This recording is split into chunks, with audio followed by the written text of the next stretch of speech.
Thank you very much. First of all, I must say I'm very humbled to be here this afternoon. It's a great privilege to be invited to be a part of this event. Thank you for the great hospitality. Caleb, he's been by my side since I arrived. And I just want to spend a few minutes sharing my story from my life that I hope will encourage not just our great graduates today, but all of you in the audience. Before I begin, do we have any Sounders fans in the house? I'm home. I feel at home. About 7.5 years ago, I just arrived in the city of Seattle. I spent 2 years playing college soccer in Akron, Ohio. Akron, Ohio is the hometown of LeBron James. That's the claim to fame. But I played my freshman year there and my sophomore year of college, and then I was drafted #1 overall by the Seattle Sounders. I flew in from Ohio to Seattle, and I just arrived about a couple of days in the city. Didn't have a car at the time, so a friend of mine wanted to show me the city, explore the city. We got in the car, and we're driving downtown in Seattle. As we're driving, he suddenly makes a stop, dramatic stop. No stop sign, no red light, no car in front of us. I'm sitting in the car in the passenger seat. I'm so confused why he just stopped the car like that. And I look at my friend, and he's pointing out the window frantically.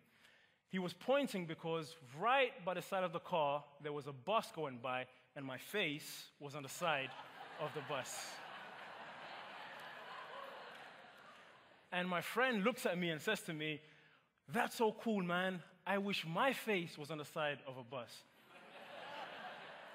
And that question got me to thinking that he had no idea the price that I had paid to be able to have my face on the side of a bus. Exactly 6 years before that, I was in London, England. I was a teenager. I had just finished school. It was a hot summer's day. Some friends and myself, we had nothing better to do with our time, so we stole a motorcycle. I was 15 years old. I'd never driven a motorcycle before. We drove the bike around London for a few hours, and then eventually everyone said, we're tired, let's go home. And I decided I wanted to have just one more ride. I got on the bike, and as soon as I got on that last time, I lost control. And the bike skidded and went straight into a car. It wasn't a big accident, I didn't feel. I tried to get off the bike and walk. There was nothing from my right knee down. Completely felt like jello when I collapsed. Was taken to hospital and had to have 2 surgeries on my right knee. My father came there and asked the doctor. He said, "My son is an aspiring professional soccer player. Next year, when he turns 16, he's supposed to sign his first big professional contract. How quickly can you mend him and fix him so he can get back on the field?" And until the day I die, I will never forget the doctor's response. He looked at my father, confused, bewildered, and he said, "Sir, we are just going to do our best to have your son walking again. Soccer is out of the question." I never forgot that. And for 2 years, I struggled to walk. So how do you go from you will never play soccer again, you can barely walk, to with the first pick of the 2009 Major League Soccer Super Draft, the Seattle Sounders select from the University of Akron, Steve Zakuani? What happened in that 6-year gap for me? That's what I came to share with you this afternoon. June 12, 2005, I was taken by my PE teacher to what he called a business seminar meeting. He called me on the Saturday night and says, "Tomorrow Sunday morning, are you busy?" I said, "No." He said, "What are you doing?" I said, "Nothing."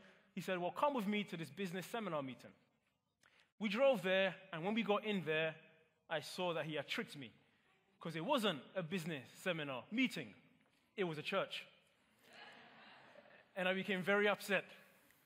I hadn't been in church in years, and I couldn't believe that my PE teacher had tricked me into going to church. And I sat in the chair, was playing on my phone. I said, "This will take about 2 hours. Let me just play some games on my phone. The time will pass. I'll go home. I'll forgive him. We'll forget this ever happened." Then they introduced a speaker. and he began to speak. About 20 minutes into his speech, I put my eyes on him and never took them off.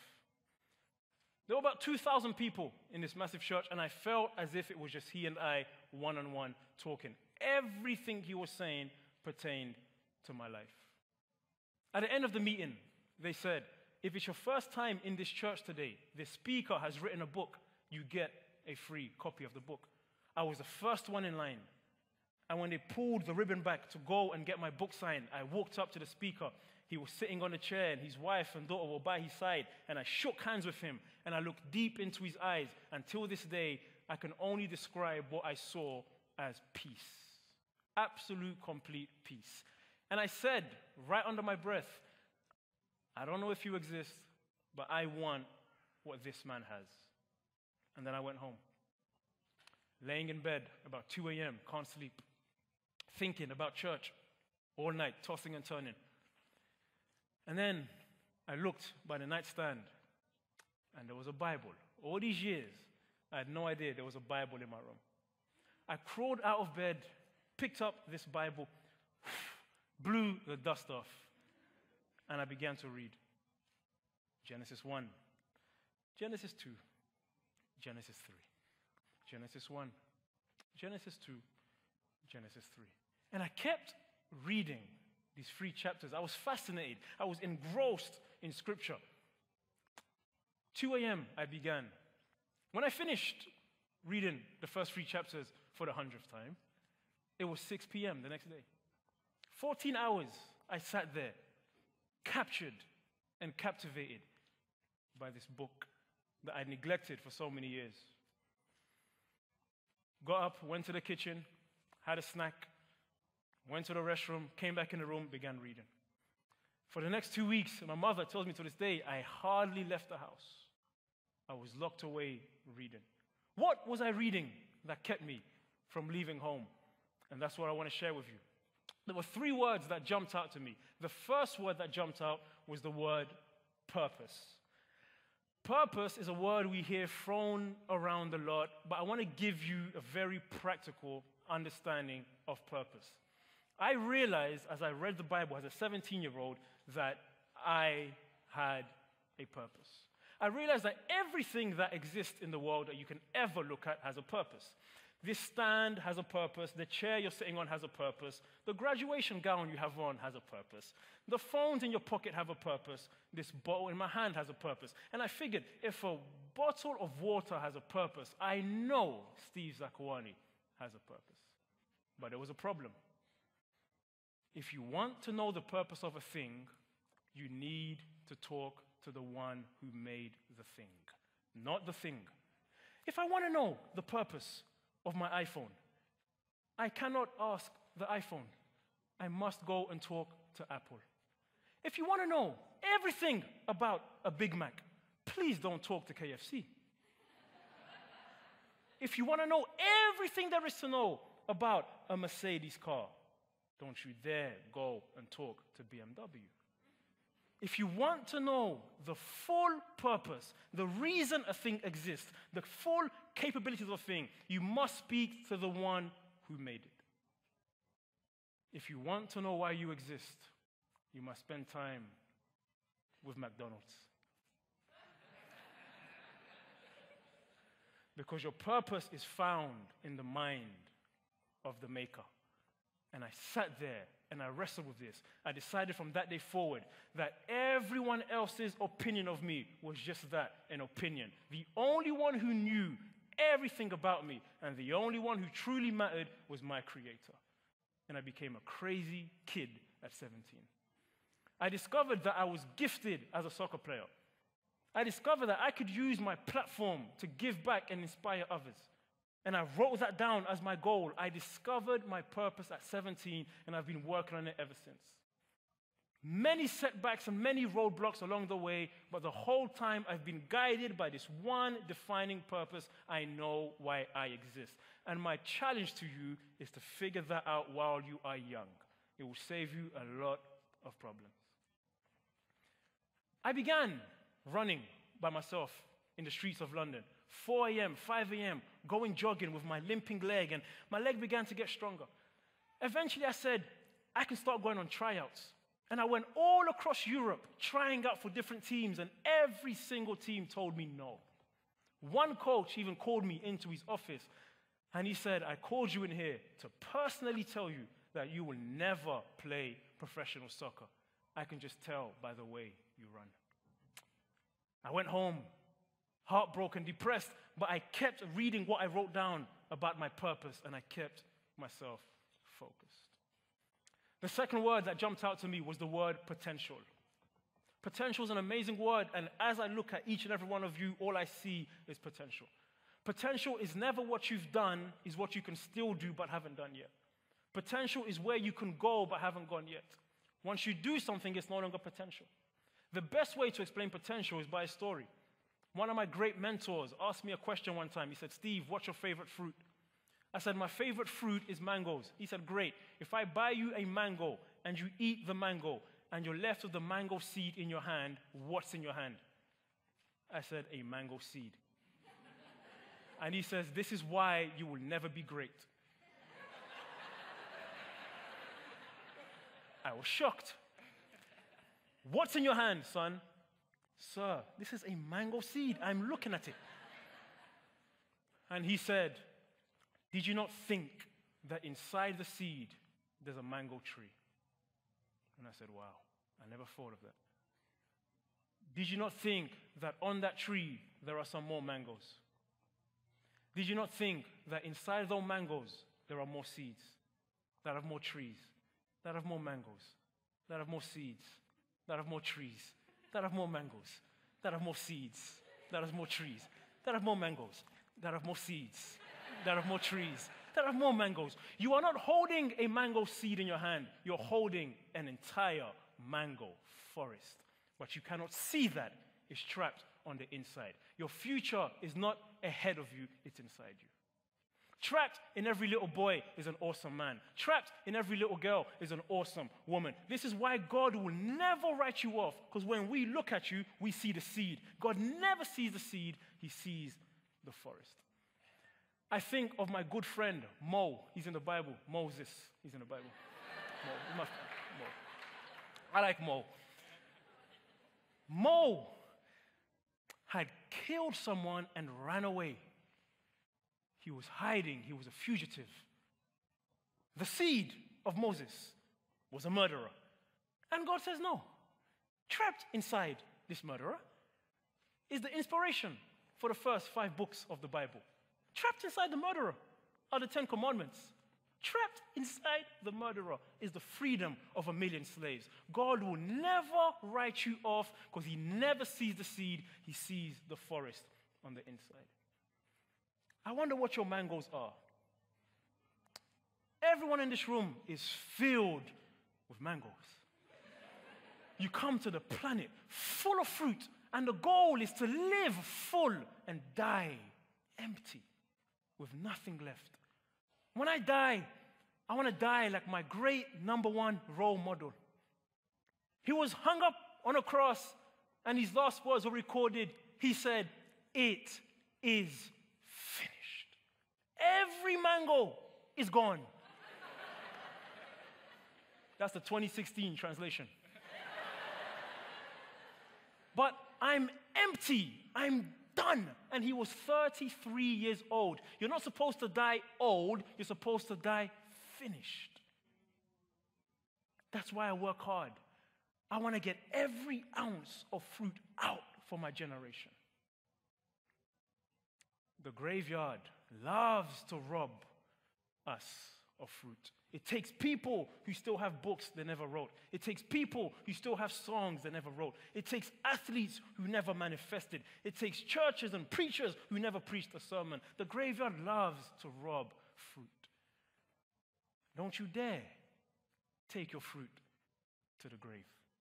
My challenge to each and every one of you, especially you, is to live full and die empty.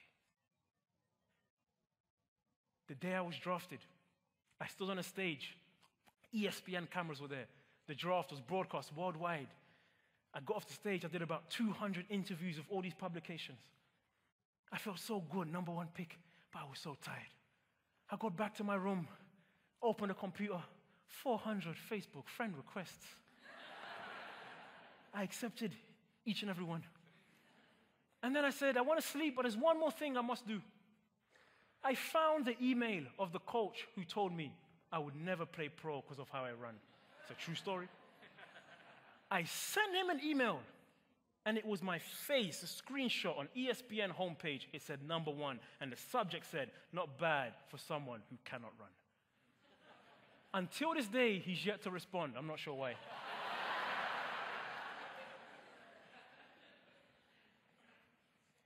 Only the Maker knows your purpose. No one knows you like God. I have a couple more things I want to say to you. I took my car recently to get some work done, and the guy hooked it up to a computer, and it began to make the car do things I had no idea the car could do. And it hit me. When he was making demands on the car, he wasn't guessing. He was asking the car to do what he knows he built the car to do. In other words, when the maker of a product demands something from the product, go 0 to 60 at this rate, do this, do that, it's not guessing that the car might do it. It's demanding what it knows it put. Whenever God asks you to do anything, he's not guessing if you can do it. He knows what he put on the inside. And many times, God will tell you to do something big. And if you're like me, when I was 17, I told God, you've got the wrong guy. But he's not guessing. He knows what he put on the inside. You can always tell how big God thinks of you by how big the dream he gives you is.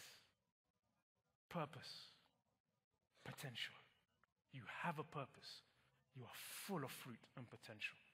But both of those mean nothing if the last P isn't first in your life, and that is presence.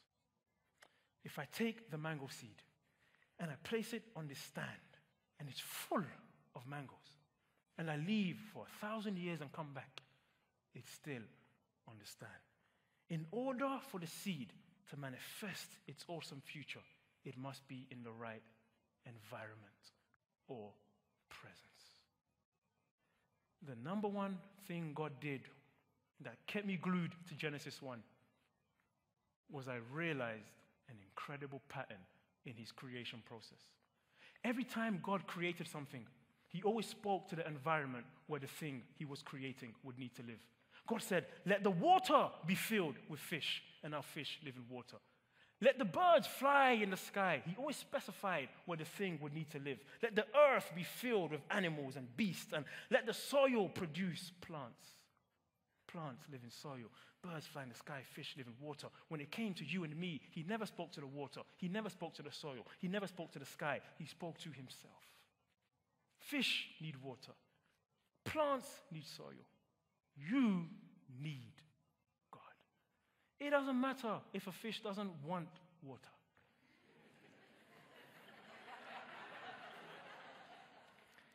If you take a fish from water, dies. Pull a plant from soil, dies. Take a human from the presence of God, dies. The number one thing everything that was created need is the environment that God prescribed. And when you put a fish in water, it comes alive naturally. When you put a plant in the soil, it just grows. When you see an eagle flying in the sky, it looks so beautiful. When you put a human back in the presence of God, it looks so good. Have you ever seen a fish taking swimming lessons? No, neither have I. Why? Fish were created by God to swim, and they do it naturally in the right environment.